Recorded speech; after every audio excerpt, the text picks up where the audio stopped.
Good morning, everyone. Good morning. Great to have you here. Oh, great to see all the seats full. That's fabulous. How's that, Patrick? We brought out a full house for you this That's morning. good. I thought it was going to be 6 people in Starbucks. So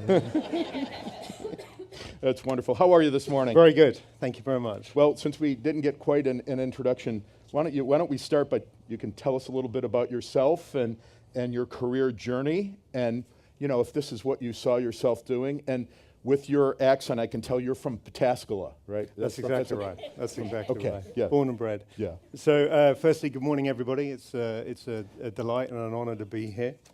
Looking forward to a very good conversation. So Patrick Lockwood-Taylor, I grew up right on the south coast of England. That's England in the UK, not in Florida.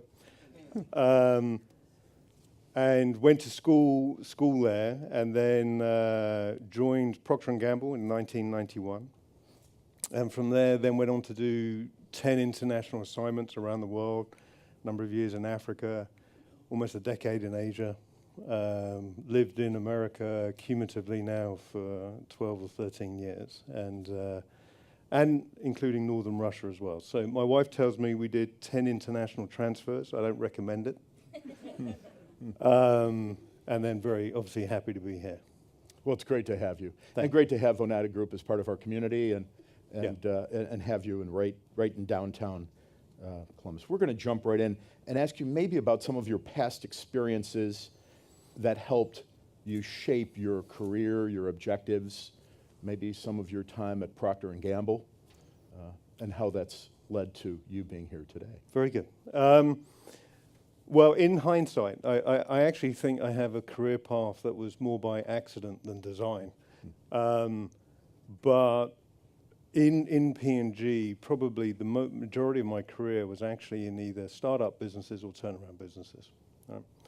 So West Africa was a brand new subsidiary we'd acquired from Richardson Vicks, and I was part of the team that went in and set that up.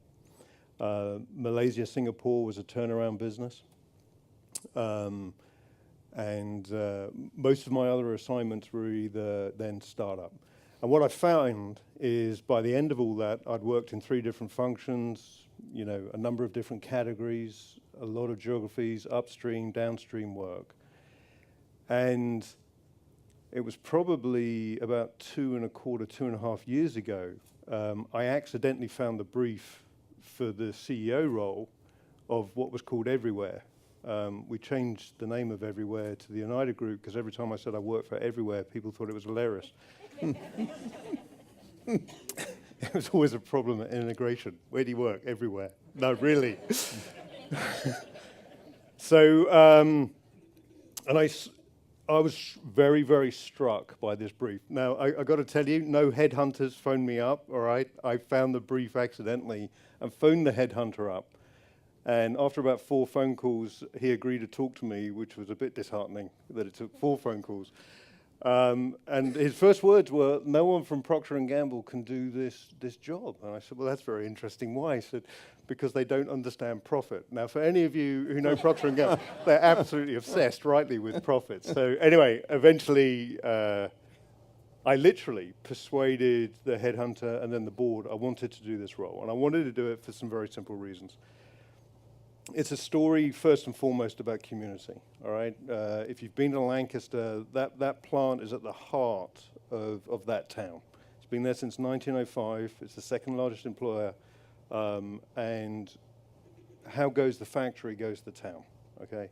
And it had 2 decades of decline for a bunch of different reasons.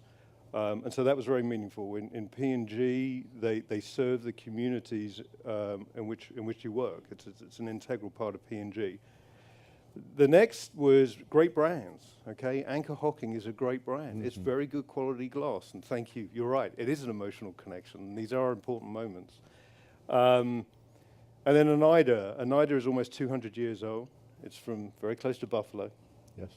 And again, these brands were in trouble. They had not had world-class brand building and innovation for a long time. The organization had not been invested in. Now, the manufacturing model was probably broken. Capital really was being run to failure. So as I looked at these were all things that I had done before individually in a very diverse career in P&G. And I genuinely felt there's a calling to this. I think I can do this. And even though I was told I was the 39th out of 39 candidates who came in at the 11th hour, 59th minute, the board didn't sell me. I sold the board that I wanted to do this, and that's how I came to it. So the headhunter did not come to you. You went No, to no. And tell us a little bit of how long you were at P&G, and maybe what shaped your career, your cultural beliefs for the company, and your experiences that made you the right guy to beat out the other 38 candidates. yeah, I wouldn't say I beat them out. I was just more persuasive. Yeah, I mean, P&G, again, world-class company. So I knew I was going to join P&G probably at the age of about 18. Back then, and I'm sure to some degree now, it had a fantastic reputation in marketing, brand building, great training. Now, I honestly thought I was going to stay there 2 years. Well, 25 years later. And what kept me there was the opportunity to just build out the toolkit. Even though it's one company, it's an incredibly diverse company in terms of categories and opportunities. So I was just able to renew my career every 2 to 3 years. And it was literally like starting with a new company. So that allowed me to just build out toolkit. It's a great culture. They're great people, extremely talented, very, very aggressive, driven by growth back then. And that's really what intrigued me. And then after 25 years, many of you work in large corporations.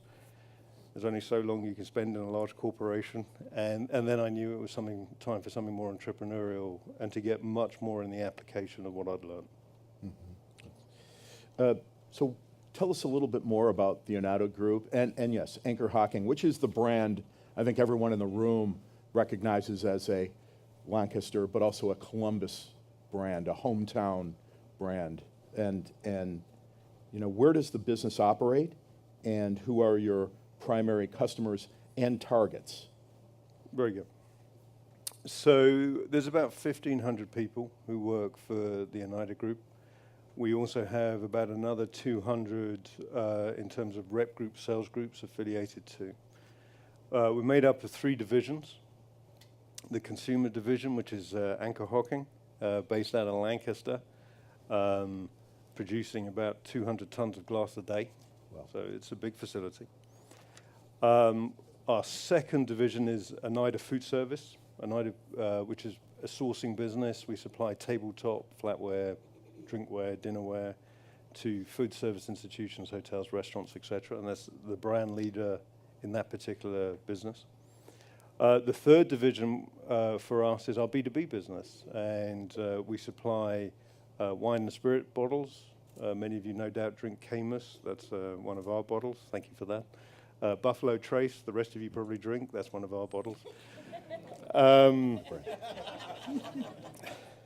I'm a bourbon guy. There you go. And Can you deliver a couple of those bottles filled, maybe, Patrick, you think? No. And you have to ask, right? and my favorite is the largest gin brand in the US at the moment from some of these independent distilleries, which are growing very rapidly, is a gin called Death's Door, which we supply the bottle for that as well. Wow. I'm told that's a waterway, it's not a consequence. And we have that plant, which is in Monaca, which is in Pennsylvania as well. And that's, what we're famous for is high clarity, heavy, durable soda lime glass, and that's what we manufacture in both of those plants. The next division we have is we have Oneida Consumer. Many of you will, if you can cast your mind back to your wedding, may have received a flatware from someone, okay, often from Oneida in the wedding registry. So we have this consumer division, which is a very large, which we had licensed out to a company in Buffalo about 10 years ago. So that's an affiliate division to the company as well. Mm-hmm. That's great. Now, you've touched on the fact that Oneida is in the midst of a turnaround. Yep. And where are you in regards to the turnaround, and what are some of the greatest challenges Oneida has faced during this process? Okay, it's a big question. It will It take is me a a while. big question, yes. Strategically, in terms of the big, so standing back, the job of any company that's ultimately transacting a physical product or virtual product is to acquire and retain the consumer profitably. I didn't make that up, that's Mr. Drucker, so thank you, Mr. Drucker. But ultimately, that's the job. And for any company that's in a turnaround, you've either failed to attract, failed to retain, or failed to do it profitably. Okay, it's one of those three. So for us, the initial work was, we're a privately held company. What is the financial objective of the investor? Because that really does set the scope of what we can do. So we became very clear on what's the goals and aspirations of the company. Next is a very sort of rigid, and I hate to say this, but strategy is not a fluke. It is a rigid work process of really then getting into where should the company play at the corporate level, which divisions, within those divisions, which categories, within those categories, which brands, which consumers, which channels. Okay. Then we went through a very disciplined process of how to win. And how to win is what is the essence of your proposition and how will you bring that alive, right? And again, it's quite a systematic, tough process. Then we get into, and typically that strategy work, that front part is quite easy, really. The very difficult part is then what are the capabilities you need to execute that work? And I'm sure we'll talk about organization. We've brought in, I don't know, about 120, 130 senior managers who had capability against how we wanted to win as a company. Now, again, a lot of you work for very established companies. I used to for a quarter of a century. And the last part of strategy is management systems. What work needs to be done? How do you get that work done in a consistent, reliable way? Talent development systems, annual budget planning, media buying. These are the management systems and then the work they do. But in successful, sustainable companies, that infrastructure is there. In a turnaround company, almost by definition, it's not there, okay? Particularly when you bring in hundreds of new people from quite eclectic backgrounds, they do things very differently, okay? So we had to create an infrastructure of work process so people to get the organization to work. So to answer the second part of the question, we had 4 or 5 major transformational strategies: a manufacturing model, brand building and innovation, winning in e-commerce and leading digital marketing, etc. And a lot of those have been implemented. Where we are now is in executional reliability, okay? And that is most of the mistakes that we've made, most of the learnings have been we just haven't executed well enough, reliably enough. But we're getting better and better, faster and faster on it. So I'd say we're about 70 to 80% of the way in the turnaround now as we project forward. I know one of our potential bankers is in the room, so our cash flows look fantastic. You know, it's just raining money, really. Send some to the chamber, will you, Patrick? So we are a long way into the journey. It's been this, you know, unlike in a Procter and a lot of other companies, it wasn't what I call a single variable turnaround. It wasn't like it's just manufacturing that's broken. It wasn't we need to accelerate innovation. It was all broken, okay? And the temptation is to try to do everything. You've got to sequence. And the temptation is don't focus entirely on renewal as opposed to leveraging current asset. So it is a balance of taking assets that were meaningful to consumers and working them harder, whilst also focusing on sequence transformational strategy. And you know, it sounds terribly easy. It sounds very predictable. It is, you know, it's art and science and best judgment to some degree as well. But you have to leverage assets you have and renew the company simultaneously. It's so well articulated. I have an executive committee meeting next week. Will you like to come and address my executive committee? Patrick, that'd be great. So how do you gauge, beyond the bottom line, which of course is the ultimate goal, you can't stay in business without a strong bottom line. But how do you also gauge the success of Oneida and the culture on a more personal, everyday basis? You could see that turnaround happening. You could see the momentum swinging, right? Yeah, it's, again, if there was one thing that I probably expected or took for granted coming in was, there's a great culture, there's a great sense of purpose, there's a collective desire to win. Actually, what we found was when a company's been failing for 20 years, you get a survival culture, okay? You get a this too shall pass culture. You get a victim culture, okay? We're no longer in control of our own destiny. And it was very real, and I said to the board after 2 months, our biggest challenge, actually, is transforming this into a purpose-driven, winning, accountable culture. So, because if people don't buy into what we're trying to do, we just won't change anything. And someone told me, I think I was on day 2, we be here, you be gone.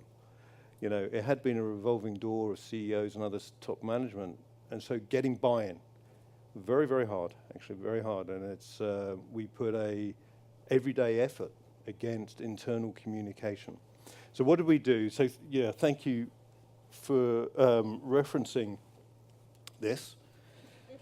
This is version 1. We're on to version 2 now, so I was happy to share this one. So, establishing a purpose, all right? Creating a meaning just beyond producing glass bowls and drinkware. Getting people who, and there's 2 types of people who apply to us. Those who are absolutely scared of what we're trying to do, the ambition and breadth of this turnaround, and those who really buy into this is a story about community, restoring heritage, and righting wrongs that have gone before, and creating new models, all right? Mm-hmm. Literally transforming a business to win for the future. And you either love that or you're scared stiff of that, okay? That's exactly right. And so we've been very deliberate about getting people who are world-class versus what we need to do and just love that story, right?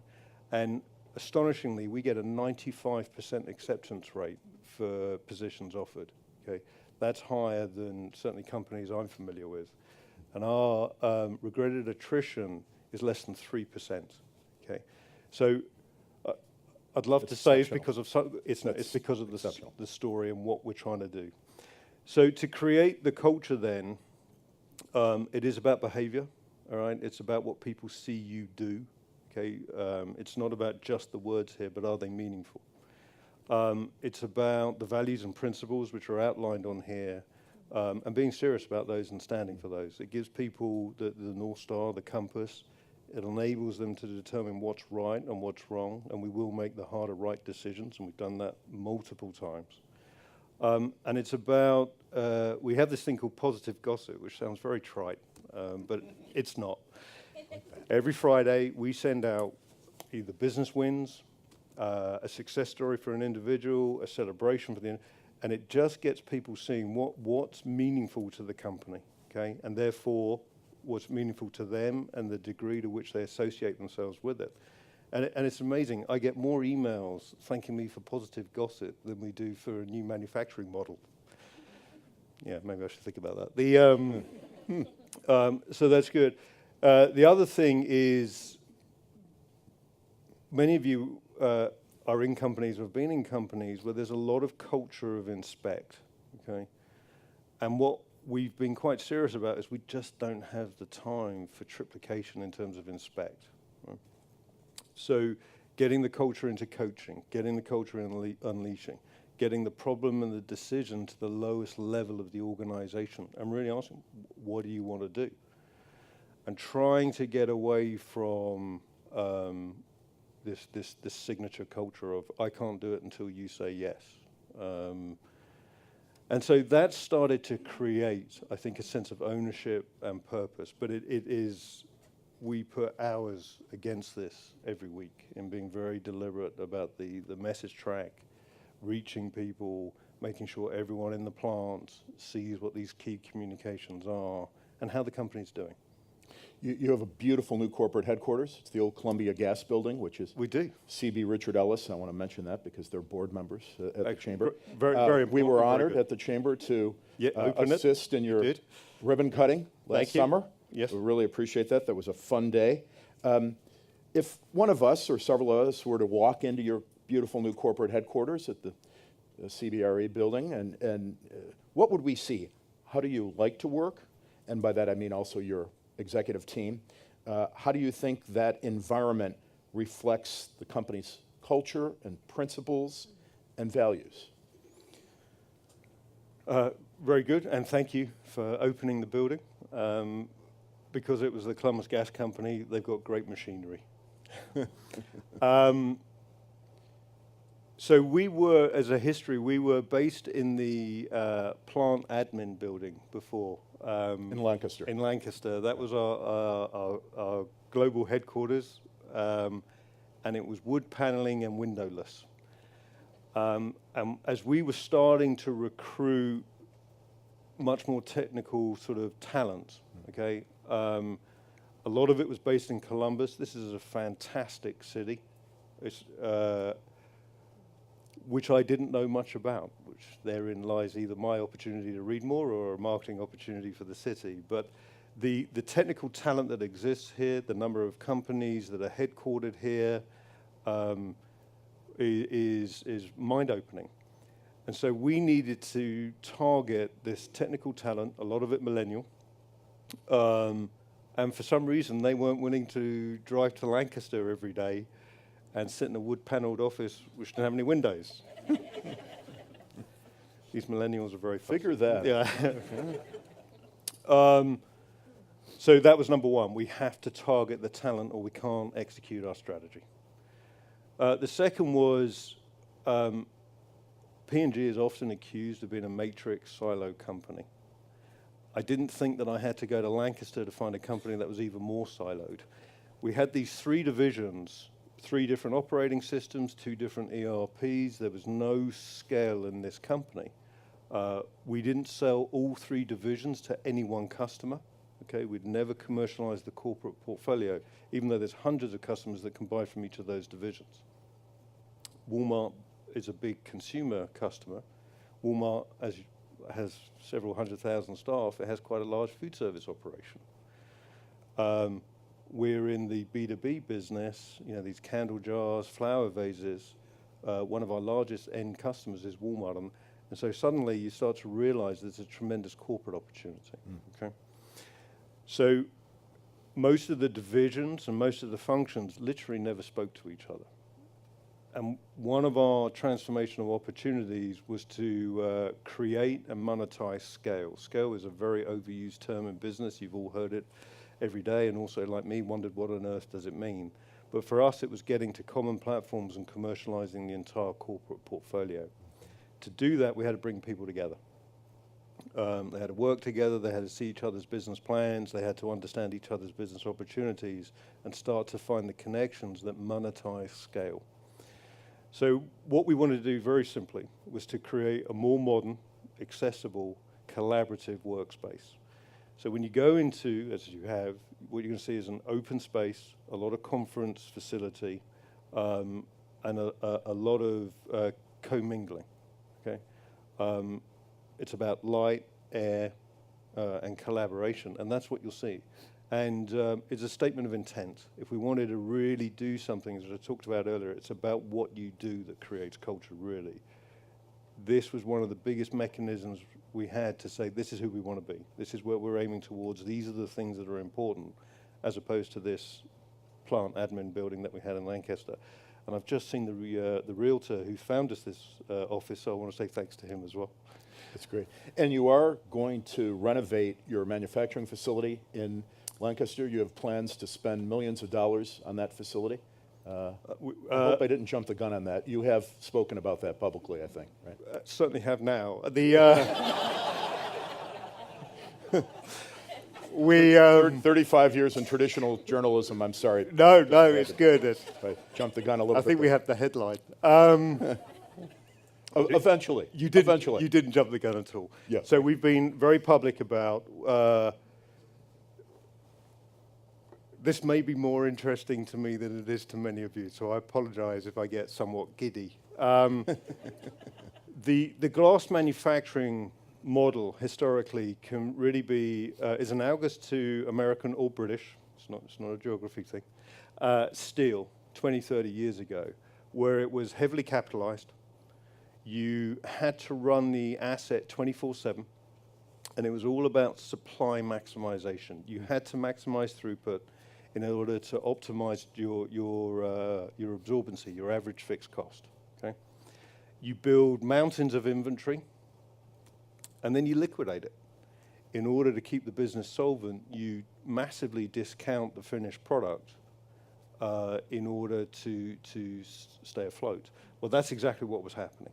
Okay, we were producing 24/7, 365. We were carrying $100 million of inventory in a 1.5 million square foot warehouse in Lancaster, and then we were liquidating 80% of what we produced. Okay, literally selling at or below cost.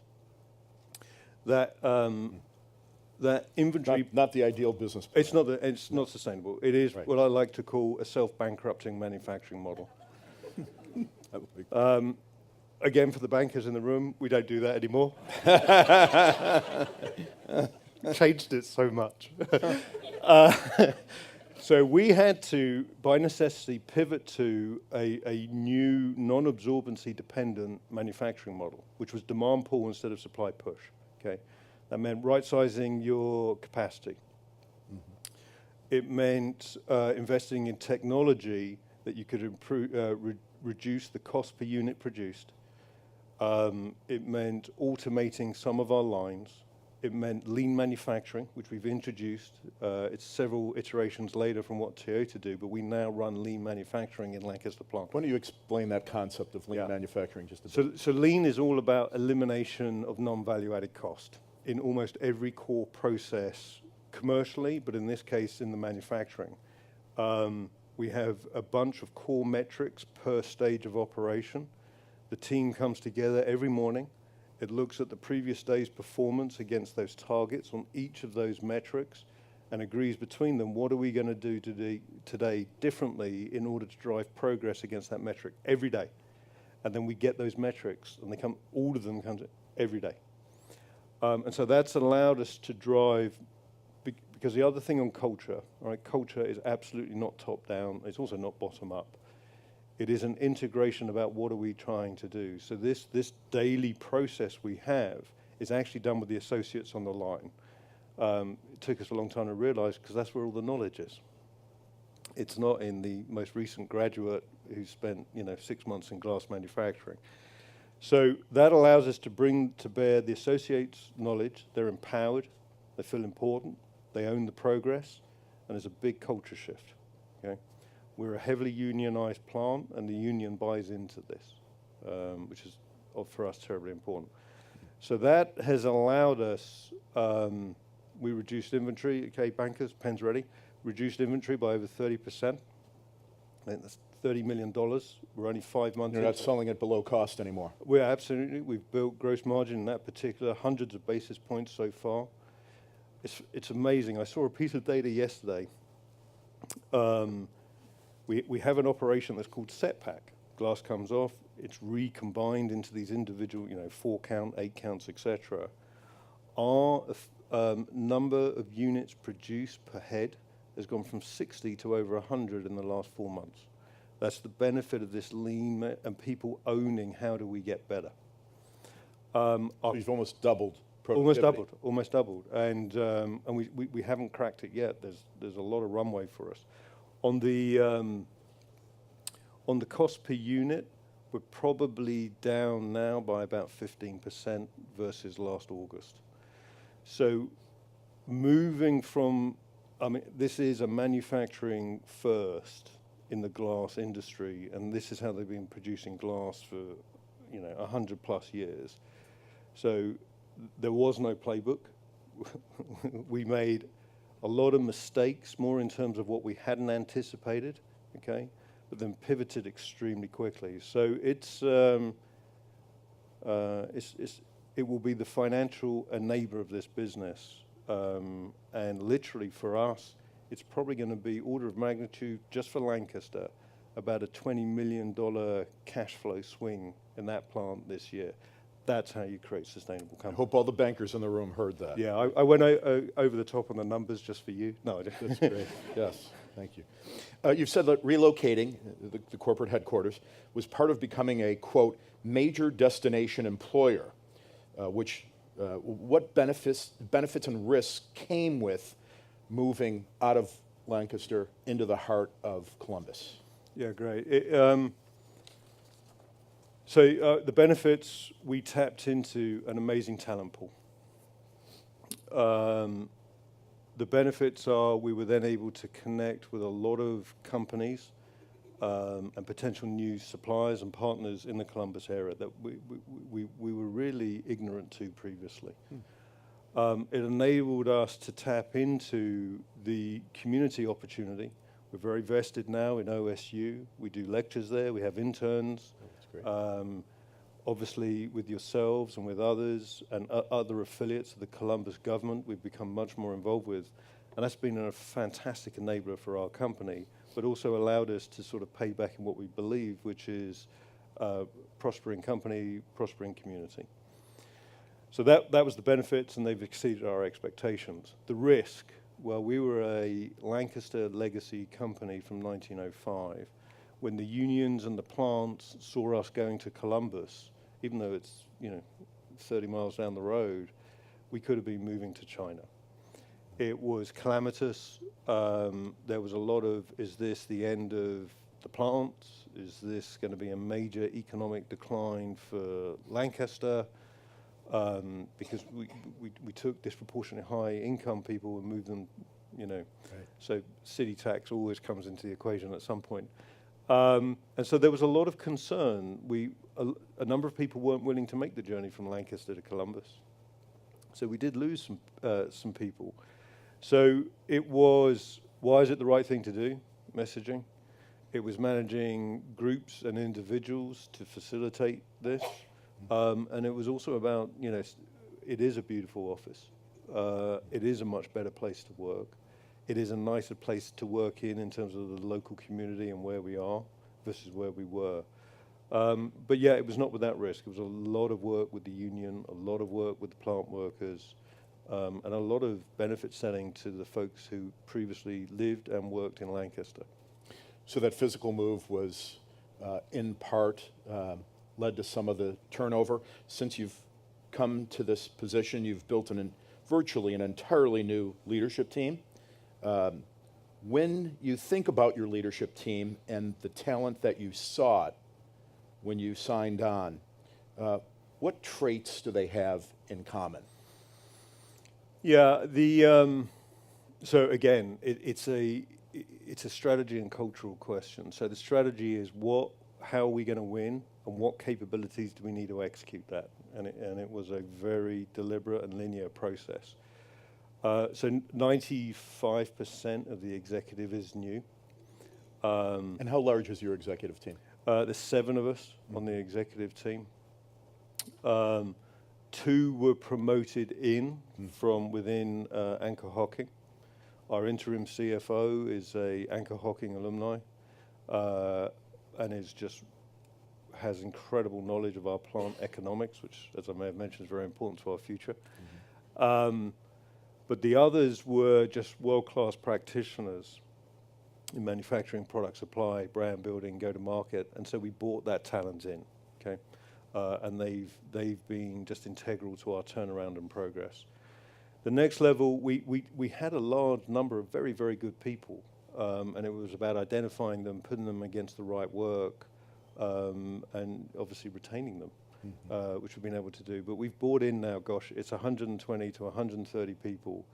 At any one time, we are recruiting 30 people. At any one time, that seems to be about the average slate. And have just been able to access, incredible talent.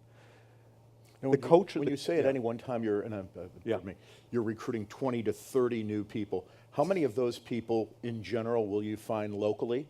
How many do you have to bring in from? We're now up to, I would say 80% are in Greater Columbus at least. The city is awash with talent. For the executive level, we did have to go, and as you know, as far as Connecticut, Texas, Pittsburgh. And I imagine you may have brought in Cincinnati. some of your former colleagues from P&G, a few. I knew two of them. They had left P&G, gone to other things. Actually, all three of them had left P&G and gone to other things. And I was very interested in people who, because the other part of your question, which is the bigger part, is the culture fit. Right. All right. Do they believe in the story? Do they believe in the values and principles? Can they work with heritage organization, which takes humility?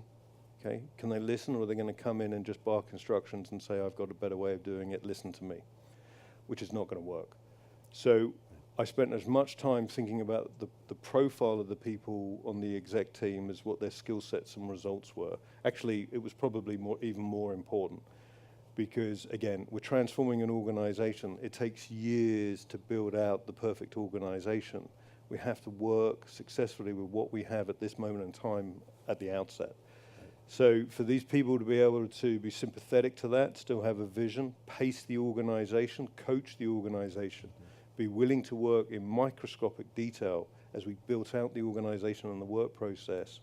So you were looking for people who, a brain, a heart, and can go from 20,000 feet to the weeds in a heartbeat, made of the right stuff. And that hasn't worked in every case. Okay, people have left us at all levels, including from the exec team, not because of skill or capability, but because of culture fit. They weren't made or weren't prepared to exhibit or couldn't embrace those things that we feel are most important to the company and our future in terms of everyday values and principles. Do you collaborate or dictate? Do you appreciate the value of what someone can bring and find their strengths, or do you just highlight what they can't do and the weaknesses? Okay? Do you treat them as an A player or as a C player? Every day in every interaction.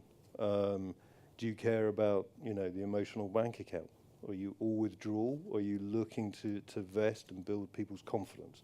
And in a turnaround, the high energy fuel is confidence, because confidence is decimated by definition in a bankruptcy. So getting people back to believing in we can, we have, we will, and we will do it better in the future. That's outstanding. What types of CEOs and leaders do you most enjoy working with, or that you've gleaned some of your wisdom over the years from? And what are the traits that the top successful leaders typically share with one another? Yeah, I mean, the great CEOs, typically I found, number one, they have incredibly diverse backgrounds, okay? I always loved listening to him, but even a Richard Branson, if you look at the diversity of his experiences, I mean, they're vast. Mm-hmm. So firstly, they've got an incredible amount of experience to draw upon competitive issues, business model issues, governmental issues, etc. They haven't necessarily worked in vastly different industries, but they have a very diverse. Next is the great ones all start with the right thing, okay? So if I look at Paul Polman, actually at Unilever, if I look at a John Pepper from Procter, all right, a number of the great leaders, these are people with a very strong ethical, moral purpose or issue, sustainability, etc., agenda. Okay. The next is a lot of them start with culture and purpose, but they have just outstanding business mastery, and have finally they've made very brave plays at some point in their career. All right, at something that was truly transformational and risk, and taken a lot of learning in how they thought about it, how they executed it, how they modified it. So it's those, and also actually great coaches. You can learn, I learned this expression. He was the former general manager of the Atlanta Braves. I don't understand it, but it's some game you play with a round bat and then they run around these. Kind of like cricket. It's just cricket, but in a circle. Yeah. And he just said, look, at the end of the day, the great leader, your job is, you transform businesses and organizations to win. And it's just a great, memorable quote. And if you're in business at some point, that's what you have to do, transform business and organizations to win. So they're the types of people that I find, inspiring.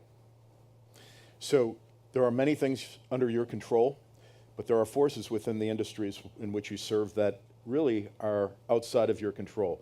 What's happening in the industries that you serve right now that the rest of us might not be aware of? And what are the challenges and opportunities that lie in front of the Oneida Group? I mean, there's a transformational shift in retail to web sales and the internet. And how are you trying to exploit those pathways to business? It's a great question. If I look at traditional definitions of the categories that we compete in, and for many of you, if you look at traditional definitions, most of them are flat to declining or modest growth, okay? And often it's because the consumer has changed beyond how you conventionally define a category. And therein lies the risk. Keep doing what you're doing, you're going to shrink and die. But therein lies the opportunity that the market has changed, okay? And are you leading at the forefront of that, or are you going to be a victim of it? So for us, our markets are changing. If I take food service, Airbnb, well, that's changed a lot of traffic. The number one driver now for budget or mid-tier hotels, it's not the size of the room, size of the cupboard, it's how good is the breakfast, okay? So all of these things are changing, and are you turning up meaningfully and leading those growth vectors, or are you playing in the parts of the market that are now declining? Okay. So it has changed. So food service is declining. Traditional glass, drinkware, etc., it's declining. Why is it declining? Because it's largely commoditized, therefore it's a sourcing game, and we will never out-compete labor rates in China, okay? So that part of the business will increasingly move to those because there's no brand value and it's just a labor cost argument. So where are we turning up in terms of those segments that are growing? I love millennials because they believe in organic, they believe in natural, they don't like plastic, they prefer home cooking, they do like storing food, they like preparing food. And that's great for my business because my most profitable business is in glass storage. Glass storage is healthier. Did I mention it's more profitable? Yeah, more profitable. And it keeps fresh food fresh for twice as long as plastic. Okay, so we're there against that growth opportunity. Yet we're about a 1 or 2 share. Okay, so we're better value, we're superior in terms of functional benefit, and we're on trend. Well, guess what? We're going to spend a boatload of money against marketing, etc. And then we will move out more of the commoditized business out of our plant because there's less money to be made, and put that to others. Another great one, you could look at it and say, well, big breweries are declining. Last time I checked, Budweiser, etc., etc. But these local distilleries, local breweries, they've gone from 200 to 2,000 in the last 8 years. Okay. Seems like we have 2,000 just here in Columbus. You do. It's a craft brewery opening up every week. There is. God bless them. And I'll come back to that opportunity. Yeah. But so guess what? We're pivoting to localized, customized design. Why have a customized design? You're 30% more likely to get picked off the shelf if you've got a unique bottle shape, and consumers will pay 30% more for the liquor in a customized bottle. So that's the benefit of brand building and insight brought to, here's the commercial opportunity for the distillery, brought back to, well, that's very profitable glass that we're moving from mass producers into our plants. So again, there's always growth, okay? It's shifting in channel, it's shifting in terms of need, etc. And the great problem with many conventional market definitions, they're historical based, okay? And the future is to those who can see it. All right, and then pivot their entire brand, manufacturing, go-to-market model to that opportunity. So you mentioned a critical one, which is e-commerce. So the number one searched item, believe it or not, on Amazon for household category is Oneida, number one. Congratulations. Is that a recent phenomenon? No, it's about 3 years, and we were about 2 years after the fact in terms of addressing it. Right? So we will lead in e-commerce and in digital marketing. Our growth with Amazon last year was over 250%. Okay? This year, again, is up about another 50 or 60% based on that. Anchor Hocking, believe it or not, is the 7th largest. So we've put, because that's where the consumer is going, okay? Amazon's just moved into food service. They will be number one in B2B at some point in time. Why? Because they're just scaling the assets that already exist. The warehousing, the interfaces, they're identical. And so we've lent in, invested very heavily with Amazon Food Service because that they will be the dominant source of distribution at some point in the future.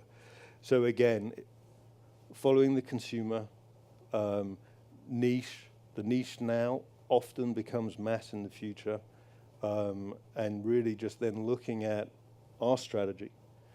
And as the consumer or the operator moves, which of those are meaningful to our strategy, and then playing for leadership against that. Does that make sense? Yeah, oh, absolutely. It's fascinating, fascinating stuff.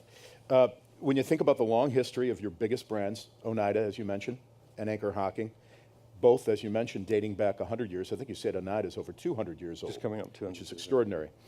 What do you think has stayed constant while the industries have evolved and the brands have evolved? Yeah, great question. At the end of the day, the biggest attribute a brand has versus private label, et cetera, is trust. Okay, and trust is predicated on consistent quality. And so the quality is in reliability of the product. It's better at the job it's there to do. And so it's consistent, superior quality against the primary job to be done. That's the reason. The second one is then just commitment to marketing, keeping the brand top of mind, keeping it fresh, keeping it meaningful, keeping it connected to the key occasions that exist at the time. And we spend a lot of time, thank you for highlighting it, on understanding these moments of truth that we must turn up in. So, a city, for instance, we worked out that people interact with our consumer categories, Oneida and Anchor. There's 14 different occasions. We'd never thought of occasions. Well, a wedding is an occasion, and that's a big opportunity. Buying a house is an occasion. Going to college is an occasion. The number one time people come and search Anchor Hocking storage jars is when they're painting, because they're looking for jars to put. So starting to understand when are people interacting with your category and how you're showing up in a meaningful, relevant way at the time they're interested, okay, in your category, has also been a breakthrough. So we have these occasions, we have this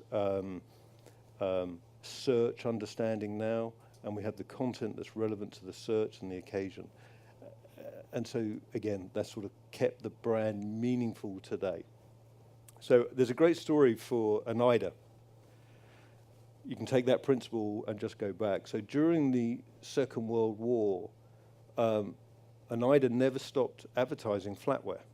It wasn't making flatware, it was using all the metal to make shells. And what they saw was, by keeping the brand top of mind, after demobbing, there was just a surge in flatware sales because suddenly flatware was available again, and the only brand that was top of mind was Oneida. So again, keeping the brand... That was during World War II? Correct. Wow. Keeping the brand relevant at all times according to what the occasion is. So really, we've just modernized that principle in today's context. That's great. This is the point, and we're talking about e-commerce, where we turn to, and I'd like you to help me, join me in welcoming Dave Ghosh. Dave is the new editor-in-chief of CEO Magazine and our partner in CEO Insights. Dave, do you have a question submitted via social media for Patrick? Yes. This question is about your decision to move from Lancaster to Columbus. You considered some higher profile cities like New York City and Chicago. What did Columbus bring to the table that those cities didn't? Yeah, I'd almost forgotten. We absolutely did. Oneida is a New York-based company, upstate New York. New York City, a lot of our investors, bankers, media suppliers, etc., were based there. Chicago, for different reasons, is very important from a food service. So we absolutely did evaluate big cities. And the reason we chose Columbus, we are a Centro Ohio company, all right? That's the determination that we've made. This is our roots, this will be our future, and that was the choice that we made. So then, having made that choice as a higher level choice, Columbus fit for a number of reasons. Number one, talent, all right? The right type of talent from a culture and a skill set was absolutely here in abundance.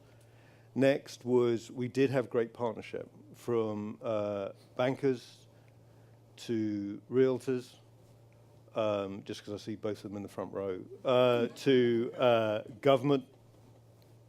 We got a tremendous amount of support. We really did, more than we ever expected. This was something that we were prepared to completely do independently, but we didn't. We did it in partnership. Also, what we were finding as well was, whilst we had a lot of our workforce that is based in Lancaster, ever increasingly it was based in Columbus. And I had senior executives saying to me, look, I'm commuting for an hour and a half. I've got 2 young children. There's going to come a point when I just can't do this. And this was mission critical talent, okay?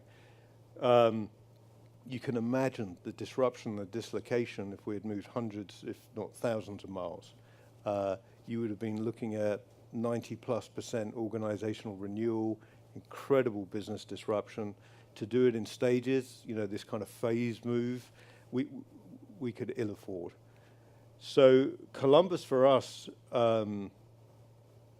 was a good choice when we made it. In hindsight, it's just been an exceptional choice. That's great. Thanks, Dave. To wrap up a little, Patrick, how have you defined success? And what advice would you give our audience this morning on how to achieve success? Pray. No, It works. It does work. Number one, my job is not to turn around a company. My job is to create a sustainable enterprise. And there are phases to that. Phase 1 was indeed turnaround, and that was very difficult work. Mm-hmm.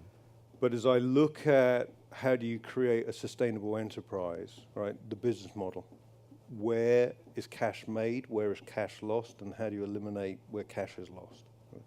2, how do you create the most meaningful consumer and operator brands?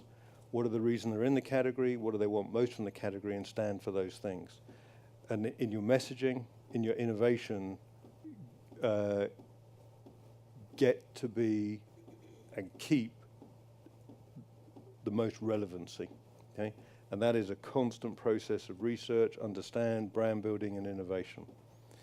The next way to get to a sustainable organization is absolutely about culture, all right? Is a fit for purpose, a purpose to last culture, okay? That is forever meaningful. Next is you have to, and we've invested a lot in this, value creating partnerships, right? And it is with strategic partners. And what I mean by strategic partners is where some are non-strategic. Everything we've talked about in this turnaround, it's about choice. What we will do, and the majority of things we won't do. We do 2 or 3 things, we give up 98. I mean, literally, and that's very hard for me and for everyone. Mm-hmm. So these finding like-minded companies who are very relevant to consumers and operators and partnering with them, be it suppliers, be it bankers, be it investors, be it retailers, etc. and we do have those increasingly mapped out.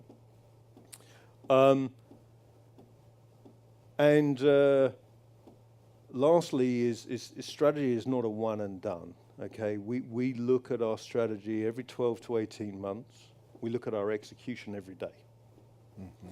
And in order to be sustainable, your execution has to improve every day, but your strategic framework has to enable midterm growth. And so we renew it as a corporate, as a total portfolio, by division, down to brand, every 12 to 18 months. And that's what keeps us relevant. The other thing I would say is many of you have seen, and we were talking about this earlier, beware of the cost-cutting mechanism as a tool for growing a company. All right, you cannot cost cut to success. If you're not creating more meaningful brands, more meaningful experiences with your brands, better performing business models that generate more cash and waste less cash, you will run out of runway at some point. It's absolutely inevitable. And there is a reason why from 100 years ago, there's, of the top 100 companies, maybe 3 or 4 of them are now left today. They just ran out of relevance. This, ladies and gentlemen, is the Chief Executive Officer. Will you join me now in thanking Patrick Lockwood-Taylor, the President and CEO of the Oneida Group. Thank you. Thank you very much.